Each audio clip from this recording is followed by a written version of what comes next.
Good morning my dear students. Shri Bhagwan Das तोदी PG महाविद्यालय की राजनीति विज्ञान की क्लासों में आपका पुनः एक बार हार्दिक स्वागत है, अभिनंदन है। आज अपन अपनी राजनीति विज्ञान की क्लासेस में बीए पार्ट प्रथम के द्वितीय प्रश्न पत्र भारतीय राजनीति विचारक वाला जो अध्याय है उसमें अपन ने एक क्लास पहले अपन ने की थी मनु को लेकर के। आज मनु के साप्तांग सिद्धांत के बारे में अपन चर्चा करेंगे कि वो राज्य की जो प्रकृति है उनको 7 भागों में विभाजित करते हैं, अर्थात जो 7 अंग बताते हैं राज्य की उनको प्रकृति कह करके उनको संबोधित किया जा रहा है। तो यहाँ देखिए अपन ने अपनी पहली क्लास में अपन ने देखा था मनु महोदय के जीवन परिचय को लेकर के। मैं आपको पुनः एक बार प्रीवियस क्लास के साथ जोड़ने का प्रयास कर रहा हूँ। उसमें अपन ने देखा था जीवन परिचय, मनु के जीवन परिचय के बारे में अपन ने चर्चा की थी और उसमें अपन ने देखा था कि मनु के जीवन के बारे में निश्चित मत का निर्धारण करना कठिन का है, क्योंकि भारतीय जो भी अपने को जो साहित्यिक ग्रंथ मिलते हैं उनमें सतपथ ब्राह्मण जो ग्रंथ था उसमें एक जल प्लावन की जो घटना थी जिसके आधार पे संपूर्ण सृष्टि में मानव प्रणाली जो जाति थी वो संपूर्णतः नष्ट हो गई थी, केवल मनु ही शेष बचे थे।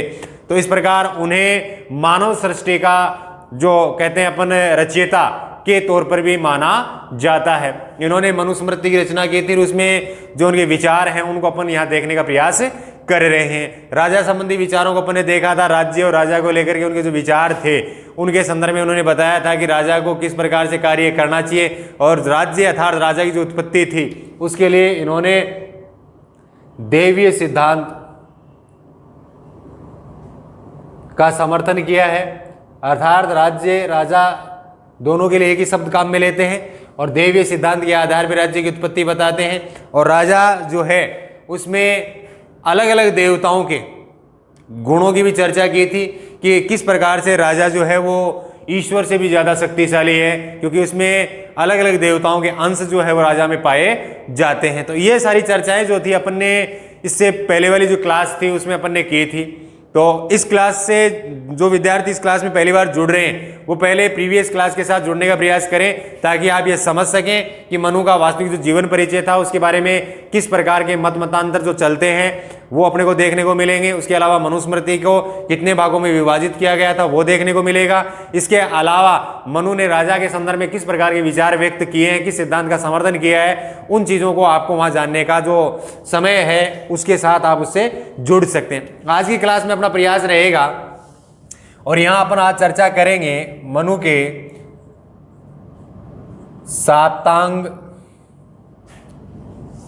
साप्तांग सिद्धांत की। अब देखिए अपन ये जो साप्तांग सिद्धांत है वो राज्य की प्रकृति के तौर पे, ये एक राज्य की प्रकृति है। विभिन्न अंग मानव जो शरीर है उसके आधार पे राज्य को रखा गया है और अंगों के आधार पे अलग अलग जो भी उनकी प्रकृतियां बताई हैं उनका देखने को अपने यहाँ अवसर मिलेगा। अब देखिए अपन जब भी प्राचीन भारतीय इतिहास में अपन इन चीज़ों को देखते हैं तो वहाँ पर भी अपने को इस प्रकार की जो जितनी भी चर्चाएं राज्य के संदर्भ में मिलती हैं, इन प्रकृतियां के बारे में जो भी अपने को अध्ययन करने में जो भी अपने को सुविधा होती है था, जो भी अपन अध्ययन करते हैं उस अध्ययन से जो भी ज्ञान अर्जित करते हैं वो आगामी जो भी अपन जो कुछ भी पढ़ेंगे उसके एक आधारशिला के रूप में कार्य करता है। तो यहाँ राज्य की जो प्रकृति है ये राज्य की आधारशिलाएं रही हैं और इसी के संदर्भ में आज मनु के संदर्भ में अपन ये देखेंगे कि मनु साप्तांग सिद्धांत के माध्यम से राज्य के कितने अंगों की चर्चा करता है। अब देखिए यहाँ साप्तांग, तो इससे ये स्पष्ट है वो राज्य के कितने अंग बताता है, 7 अंग, जिसे अपन प्रकृति भी कह सकते हैं राज्य की प्रकृति के तौर पे। अब ये 7 अंग कौन कौन से बताता है और इनकी क्या कार्य प्रमुखतः निश्चित करता है कि राज्य के तौर पे। तो अपन यहां सबसे पहले एक डायग्राम बनाते हैं।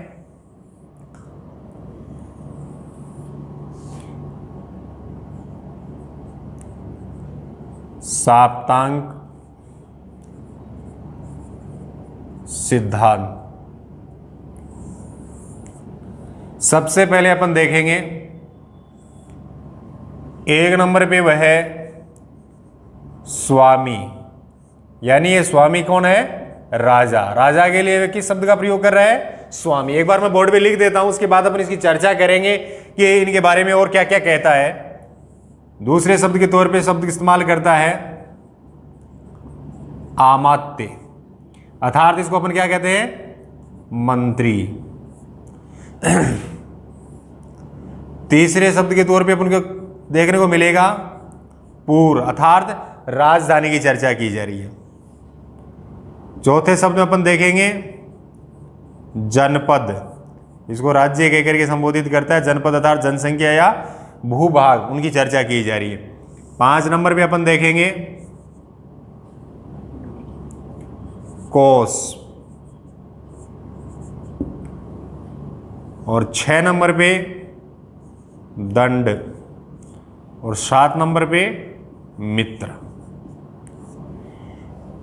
ये आप साथ साथ उतारते रहे इनको, क्योंकि एग्जाम में ये जो सिद्धांत है ये बहुत ही इंपॉर्टेंट सिद्धांत है। एग्जाम में काफ़ी बार पूछा भी जाता है। कौटिल्य और मनु की जब अपन चर्चा करते हैं तो दोनों का विवेचन में साप्तांग सिद्धांत,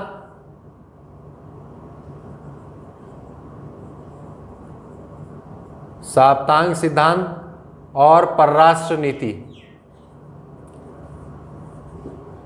इसी की चर्चा मनु भी करता है और कौटिल्य भी करता है।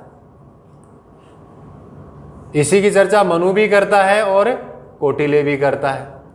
यानी साप्तांग सिद्धांत में मनु और कौटिल्य दोनों अपने विचार देते हैं, परराष्ट्र नीति पे मनु और कौटिल्य दोनों अपने विचार देते हैं। तो कुल मिलाकर के बात एक ही है कि यहाँ इनमें बहुत कम अंतर अपने को देखने को मिलता है, बाकी जो चीजें हैं वो दोनों में सेम रहेंगी। तो ऐसी स्थिति में एग्जाम के अंदर एक सवाल चाहे तो वो साप्तांग सिद्धांत को लेकर के पूछा जाए या परराष्ट्र नीति को लेकर के पूछा जाए, चाहे कौटिल्य का नाम आ जाए या मनु का नाम आ जाए, तो ऐसी स्थिति में आपके लिए ज्यादा सुविधाजनक रहेगा कि आप एक सिद्धांत को अच्छी तरीके से तैयार करें, ताकि एग्जाम में चाहे वो कौटिल्य का नाम देकर के पूछे या मनु का नाम देकर के पूछे तो यहाँ स्वामी कह रहा है या राजा कह देगा, या अमात्य कह रहा है मंत्री कह रहा है। तो बस केवल अंतर जो है, यहाँ जनपद है ये राज्य कहता है मनु, जबकि कौटिल्य का संदर्भ आएगा तो जनपद आएगा। केवल और केवल इनके नाम में एक छोटा सा अंतर पाया जाता है, बाकी इसमें किसी प्रकार का कोई अंतर अपने को देखने को नहीं मिलता है। तो ऐसी स्थिति में ये जो सिद्धांत है वो कौटिल्य और मनु के लिए दोनों का जब अध्ययन करोगे तो एक ही सिद्धांत के आधार पर आप दोनों के विचारों को अच्छी तरीके से समझ सकते हैं, साप्तांग सिद्धांत को लेकर के भी और परराष्ट्र नीति को लेकर के भी।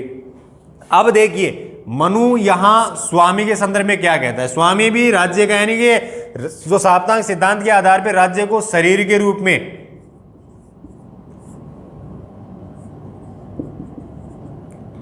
और बाकी के ये जो अंग है, इसके जितने भी इसकी प्रकृति बताई है, ये शरीर के जो अंग हैं उनके रूप में इसको परिभाषित किया गया है। अब देखिए यहाँ स्वामी के संदर्भ में क्या कहता है। अमात्य स्वामी अर्थात राजा, राजा के लिए ही स्वामी शब्द का प्रयोग करता है और कहता है कि जो संप्रभुता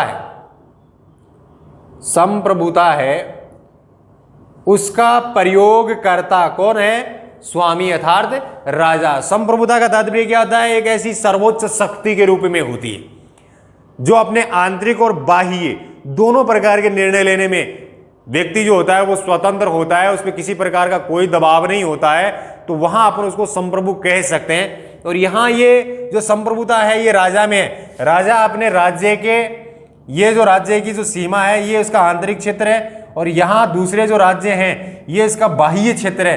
तो इस प्रकार राजा जो है अपने आंतरिक और बाह्य दोनों क्षेत्र में निर्णय लेने के लिए स्वतंत्र होता है, उस पर किसी प्रकार का कोई दबाव नहीं होता है।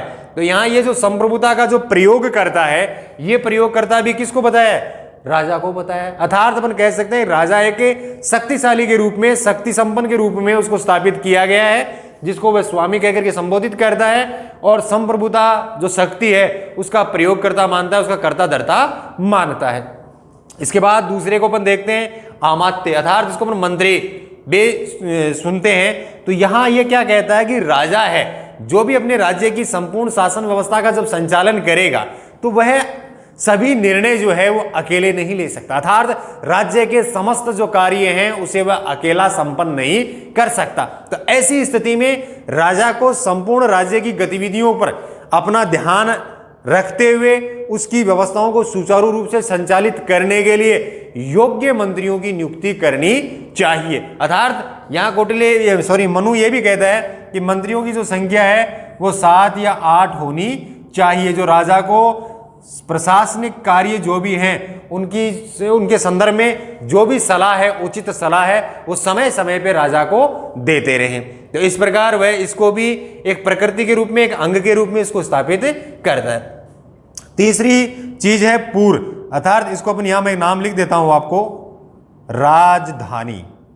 अर्थात इसको राजधानी के रूप में इसको प्रयुक्त करता है और कहता है कि राज्य की जो राजधानी है वो एक ऐसे सुरक्षित स्थान पे होनी चाहिए जहां शत्रु कभी भी आक्रमण ना कर सके। अर्थात एक ऐसा दुर्ग, जो संपूर्ण दुर्ग है वो किलेबंदी के रूप में सुरक्षित होना चाहिए और ऐसे दुर्गम स्थान पे होना चाहिए जहां शत्रु की सेनाएं हैं वो आसानी के साथ ना पहुंच सके, उस पर हमला ना कर सके। तो इसके लिए उसकी जो राजधानी है वो एक ऐसी जगह स्थापित की जाए जो प्राकृतिक रूप से पूर्णतः एक सुरक्षित स्थान हो। यानी राजधानी के लिए सुरक्षित स्थान की बात करता है, सुरक्षित स्थान हो जो एकदम दुर्गम स्थान पे स्थित हो, जो शत्रु सेना से अपने राज्य की संपूर्ण जो गतिविधियां हैं उनको सुरक्षित रखा जा सकता है, क्योंकि राज्य का जो केंद्र होता है वो राजधानी होता है और वहीं से संपूर्ण राज्य की जो प्रशासनिक व्यवस्था जो होती है उसका संचालन किया जाता है। और अगर राजधानी खतरे में पड़ जाएगी तो ऐसी स्थिति में राज्य की जो अन्य जो व्यवस्थाएं हैं, अन्य जो भाग हैं, वो अपनी सुरक्षा कैसे कर पाएंगे। तो राज्य की जो राजधानी है, जहां पे राजा स्वयं शासन व्यवस्थाओं को सुचारू रूप से संचालित करने के लिए वहां से उसको देख रेख करता है, उसको देखता है वहां से, तो वो स्थान बिल्कुल एक सुरक्षित स्थान पे होना चाहिए। तो इसके लिए वह पूर्व की बात करता है, ये भी एक प्रकृति के रूप में इसको स्थापित करता है। जनपद की जब हम चर्चा करते हैं, राज्य, यहां राज्य शब्द प्रयोग करता है, तो जनपद जो है इसमें जनसंख्या और भूभाग के रूप में देखता है। अर्थात जनपद किसको माना जाता है? राज्य की जनसंख्या और राज्य का जो भूभाग है उसके बारे में। राज्य का भूभाग जो है, ये जो सीमाएं होती है उसका भूभाग है, इन सीमाओं के अंदर निवास करने वाले लोग जो हैं वो उसकी जनसंख्या है। तो यहाँ जनपद के लिए जो जनपद है वो भी उसकी क्या है कि प्रकृति है, जिसमें जनसंख्या और उसका भूभाग शामिल होता है। इसके बाद आता है कोष। कोष होता है खजाना, यानी कि मनु ये कहता है कि राजा का खजाना अगर भरा हुआ रहेगा तो राजा जनता के लिए कल्याणकारी योजनाएं जो है वो बना सकता है। और अगर राजा का राजकोष ही खाली है तो ऐसी स्थिति में राजा जनता के लिए या जन कल्याण के लिए कोई भी ऐसा कार्य नहीं कर सकता जिससे जनता का हित हो। तो यहाँ उनको सलाह दी गई है कि राजा को हमेशा अपने कोष पे नियंत्रण रखना चाहिए। अर्थात कोष में कितना धन आया, कितना गया, कितनी आय हुई, कितना व्यय हुआ, इसका लेखा जोखा जो है वो राजा को रखना चाहिए। समय समय पर इसकी रिपोर्ट जो है राजा को लेते रहना चाहिए। अगर राजा खजाने पे ध्यान नहीं देगा और खजाना खाली हो गया और अचानक से ऐसी विपदाएं राज्य पे आ गई कि राज्य को खजाने की आवश्यकता है, पैसे की आवश्यकता है, और जब राजकोष की रिपोर्ट मांगी जाती है तो पता चलता है कि राजकोष तो पहले से ही खाली है। तो ऐसी स्थिति में राजा अपने राज्य को सुरक्षा की जो जिम्मेदारी, राजा की जो नैतिक जिम्मेदारी है, वह उस चीज का पालन जो है वो सही तरीके से नहीं कर सकता। तो इसलिए राजा को कोष पर पूरा नियंत्रण रखना चाहिए, आय व्यय का पूरा लेखा रखना चाहिए, क्योंकि जब तक कोष में आय और व्यय दोनों की जो संतुलन है वो बना रहेगा तो निश्चित तौर से राज्य जो है वो अच्छी प्रगति करेगा। इसके अलावा है दंड। दंड को वो यहाँ पे सेना के रूप में स्थापित करता है। अर्थात राज्य की सुरक्षा की जो जिम्मेदारी रहती है वो जिम्मेदारी किसकी है? सेना की है। तो राजा के पास पर्याप्त मात्रा में सेना होनी चाहिए, सेना में प्रशिक्षित जो सैनिक हैं वो होने चाहिए, और समय समय पे राजा को सेना की जो भी आवश्यकताएं हैं उनको ध्यान में रख करके उनको पूरा करना चाहिए। तो ये भी एक राज्य के आवश्यक प्रकृति, आवश्यक अंग के रूप में इसको स्थापित किया गया है। और लास्ट है इसका मित्र। मित्र यहाँ किसको कहा गया है? मित्र राज्य के लिए यह कहा गया है कि राज्य की सीमाओं पे स्थित जो राज्य हैं, अन्य जो राज्य हैं, उनके साथ राजा के संबंध जो हैं वो मधुर होने चाहिए, मित्रता पूर्वक होने चाहिए। अर्थात जब भी उस पर किसी प्रकार की विपदा आएगी तो निश्चित तौर से वो मिल करके उस चीज का सामना कर सकते हैं। तो ऐसी स्थिति में वह यहाँ पे मित्र की बातें करता है। तो कुल मिलाकर के आपने देखा है यहाँ पे कि मनु जो है साप्तांग सिद्धांत की जो चर्चा करता है, अर्थात राज्य की जो प्रकृति बताता है, उसमें 7 अंगों का निर्धारण करता है। और 7 अंग जो थे उनमें स्वामी है, अमात्य है, पूर है, जनपद, कोष, दंड और मित्र, ये कुल मिलाकर के 7 राज्य की प्रकृति हैं। यही राज्य के अंग है जिनके आधार पर ही राज्य की संपूर्ण प्रशासनिक व्यवस्था का संचालन होता है। एक के अभाव में ही राज्य की स्थिति है वो कमजोर हो सकती है। तो इसके लिए वो इस प्रकार की बातें करता है। तो ये हो गया इसका साप्तांग सिद्धांत, मनु के द्वारा बताया गया है। तो आप एक बार इसको नोट कर लीजिए, क्योंकि एग्जाम में मैंने पहले भी बता दिया, एग्जाम में ये सवाल जो है वो बार बार पूछा जाता है। इसके अलावा आज अपन चर्चा करेंगे अपनी क्लास में मनु की प्रशासनिक व्यवस्था को लेकर के। प्रशासनिक व्यवस्था, इस पे भी चर्चा करेंगे। इसके अलावा अपन मनु के कर सिद्धांत पर भी चर्चा करेंगे। ये 2 टॉपिक और हैं जिनको अपन आज साथ क्लियर करने का प्रयास करेंगे। और यहाँ अपन देखेंगे कि प्रशासनिक जो व्यवस्था है, इसके लिए मनु क्या कहता है। मनु कहता है कि स्थानीय स्तर का प्रशासन जो है वो स्थानीय व्यक्तियों को नियुक्त कर करके उसका संचालन करना चाहिए, ताकि लोगों की जो भी समस्याएं हैं वो समस्याओं का समाधान तुरंत प्रभाव से उनसे निजात मिल सके। और राजा को समय समय पे स्थानीय जो भी उनके जो अधिकारी हैं, जो भी कर्मचारी हैं, जो राज्य के लिए कार्य कर रहे हैं, उन पर भी राजा को समय समय पे नियंत्रण रखना चाहिए। अर्थात गुप्तचरों के माध्यम से या स्वयं जाकर के भेष बदल करके वहाँ की व्यवस्थाओं का जो भी यथास्थिति है उसकी जानकारी राजा को लेनी चाहिए। तो एक राज्य की जो प्रशासनिक व्यवस्था सुदृढ़ होगी तभी वो राज्य है वो एक लंबे समय तक अपने अस्तित्व को बरकरार रख सकता है। और अगर प्रशासनिक व्यवस्था कमजोर होगी तो वह राज्य लंबे समय तक अपने अस्तित्व को बरकरार नहीं रख सकता, अर्थात अपने वजूद को कायम नहीं रख सकता। इसके लिए प्रशासनिक व्यवस्था बहुत महत्वपूर्ण है और इस पे राजा का पूरा नियंत्रण होना चाहिए, क्योंकि प्रशासनिक व्यवस्था का जो मुखिया होता है वो राजा होता है। इसलिए राजा को राज्य की संपूर्ण प्रशासनिक व्यवस्था को छोटे छोटे भागों में बांट देना चाहिए, अर्थात उसके अधीन जो भी विभाग हैं उनके अंदर जो भी नियुक्तियां की जाती हैं उनके अधीन अन्य व्यक्तियों की, अन्य कर्मचारियों की नियुक्ति की जाए, ताकि वो समय समय पर अपने अधीन व्यक्तियों को निर्देश देते रहें और उसके आधार पर वो कार्य करते रहें। राजा केवल और केवल उनकी मॉनिटरिंग करे, समय के साथ वहां जाकर के उन व्यवस्थाओं का जायजा ले और उनकी जो यथास्थिति है उसकी जानकारी लेते रहें। तो इस आधार पर वो स्वयं भी कर सकता है राजा और गुप्तचरों के माध्यम से कर सकता है। तो कहने का तात्पर्य है कि एक राज्य की जो प्रशासनिक व्यवस्था है वह राज्य के अस्तित्व को कायम रखती है। और अगर प्रशासनिक व्यवस्था कमजोर होगी, लचर होगी, तो वह राज्य ज्यादा उन्नति नहीं कर सकता। तो ये विचार प्रशासनिक व्यवस्था में मनु ने दिए थे।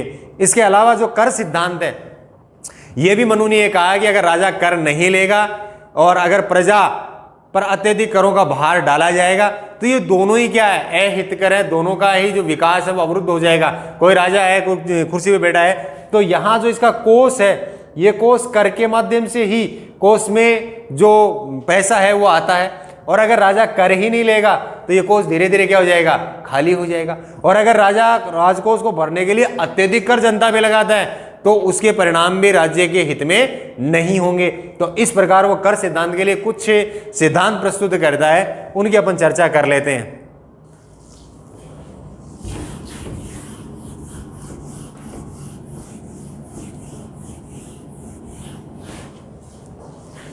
तो सबसे पहले अपन देखते हैं कर सिद्धांत के बारे में। कर सिद्धांत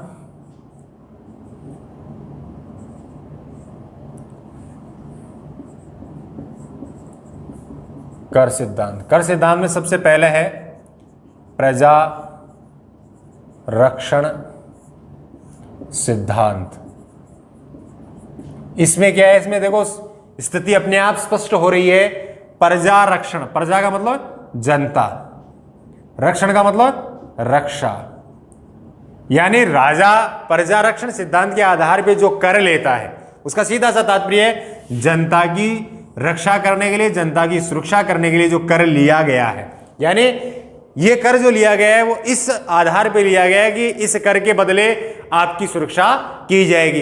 अब यहां देखिए मनु क्या कहता है कि राजा प्रजा से रक्षा के नाम पे जो कर लेता है तो राजा का दायित्व बढ़ जाता है कि वह प्रजा की समयबद्ध चरणबद्ध तरीके से उसकी रक्षा करे। और एक अगर राजा ने कर ले लिया है और प्रजा की रक्षा के प्रति उसका किसी प्रकार का ध्यान नहीं है तो प्रजा निश्चित तौर से राजा के खिलाफ हो जाएगी, विद्रोह कर सकती है। तो इस प्रकार की स्थिति उत्पन्न ना हो, तो यह प्रजा रक्षण का सिद्धांत है। जनता की रक्षा के लिए जो कर लिया है इसका तात्पर्य है कि राजा को जनता की हर समय हर संभव उसकी रक्षा करनी चाहिए, उसके जीवन की और उसकी संपत्ति की। यहां जनता की रक्षा के दो तरीके से, एक तो उसकी संपत्ति है, संपत्ति की रक्षा करनी है, और एक प्रजा का जो जीवन है। इन दोनों की रक्षा के लिए ही यह कर लिया गया है। तो राजा को प्रजा की संपत्ति और लोगों के जीवन दोनों की रक्षा करनी चाहिए। इसके अलावा दूसरा सिद्धांत है लाभ कर का सिद्धांत। लाभ कर का सिद्धांत, इसका क्या तात्पर्य है? लाभ कर यानी जो भी व्यक्ति किसी वस्तु को बेच करके जो लाभ कमाता है उस लाभ पे जो भाग लिया जाएगा वो लाभ कर है। मान लीजिए किसी व्यक्ति ने किसी वस्तु को 10 रुपए में बेचा, उसे 2 रुपए का लाभ हुआ। कितने रुपए का? 2 रुपए का लाभ। तो यहां लाभ कर सिद्धांत क्या कहता है कि ये जो लाभ कर है ये 10 रुपए पे नहीं लिया जाएगा। किस पे लिया जाएगा?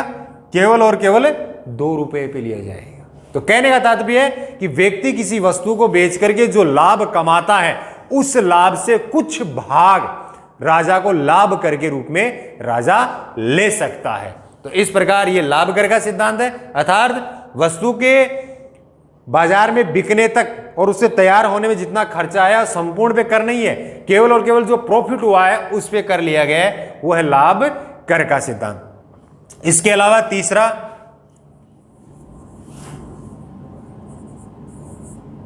राष्ट्रीय योजना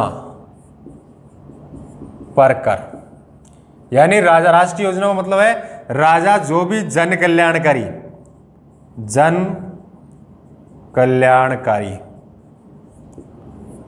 अब जन कल्याणकारी जो भी योजना होगी, राष्ट्रीय योजना होगी, उसमें किसी एक वर्ग विशेष को लाभ नहीं मिल रहा है, उस राज्य के अंदर निवास करने वाली संपूर्ण जनता को उसका लाभ मिलेगा। जो योजना आई है वो संपूर्ण समुदाय संपूर्ण जनता के लिए लाई गई है, उनके हित के लिए लाई गई है। तो ऐसी स्थिति में राष्ट्रीय योजनाओं के लिए भी राजा कर लगा सकता है। इसके अलावा एक और है वैथा मुक्ति सिद्धांत। वैथा मुक्ति सिद्धांत। अब देखिए यहां पे ये एग्जाम में कई बार पूछा भी जाता है वैथा मुक्ति सिद्धांत क्या है। इसमें राजा को ये सलाह दी गई है कि वह प्रजा पर अत्यधिक कर ना लगाए। ये नहीं है कि कोई व्यक्ति कर देने में समर्थ है ही नहीं और आपने उस पर 50 रुपए का कर लगा दिया और वो उस व्यक्ति की इतनी आर्थिक स्थिति है ही नहीं कि वो 50 रुपए आपको दे पाए। तो ऐसी स्थिति में राजा ने क्या कहा है कि वैथा मुक्ति सिद्धांत, प्रजा से कर लिया जाए लेकिन कर धीरे धीरे थोड़े थोड़े टुकड़ों में लिया जाए। तो ये वैथा मुक्ति सिद्धांत है जिसके आधार सीधा से यही है कि जनता से जो कर लिया जा रहा है वो थोड़े थोड़े भागों में बांट करके लिया जाए, एक साथ ना लिया जाए। ये नहीं है कि आपको इस महीने 50 रुपए देने होंगे, आप इनको टुकड़े में बांट करके और इनकी पूर्ति कर सकते हैं। तो इससे प्रजा पर अत्यधिक भार नहीं पड़ेगा। और एक आता है अधिक करों का निषेध, एक सिद्धांत है, पांचवा सिद्धांत है अधिक करों का निषेध, जिसका तात्पर्य अधिक का मतलब अत्यधिक कर। अत्यधिक कर लगाने को प्रतिबंध किया गया है। राजा को अत्यधिक कर नहीं लगाने चाहिए, राजा को सीमित मात्रा में कर लगाने चाहिए। तो कुल मिलाकर के अपन ने जो कर सिद्धांत को देखा है आज की इस क्लास के माध्यम से, अपन ने एक तो साप्ताहिक सिद्धांत को पढ़ने का प्रयास किया है, समझने का प्रयास किया है, और एक अपन ने प्रशासनिक व्यवस्था को लेकर के विचार किया था। और एक आज अपने देखा है कर सिद्धांत, और कर सिद्धांत में वह 5 प्रकार के करों की चर्चा करता है और एग्जाम में ये पूछे भी जाते हैं। तो आप इन्हें केवल और केवल इसी प्रकार से समझने का प्रयास करें, इनके शब्दों के अर्थों को समझने का प्रयास करें, बेसिकली इनमें किस चीज पे बल दिया गया है। तो आज की क्लास में इतना ही, मिलते हैं अपन अगली क्लास में और उसमें अपन चर्चा करेंगे मनु की परराष्ट्र नीति को लेकर के। तब तक के लिए धन्यवाद।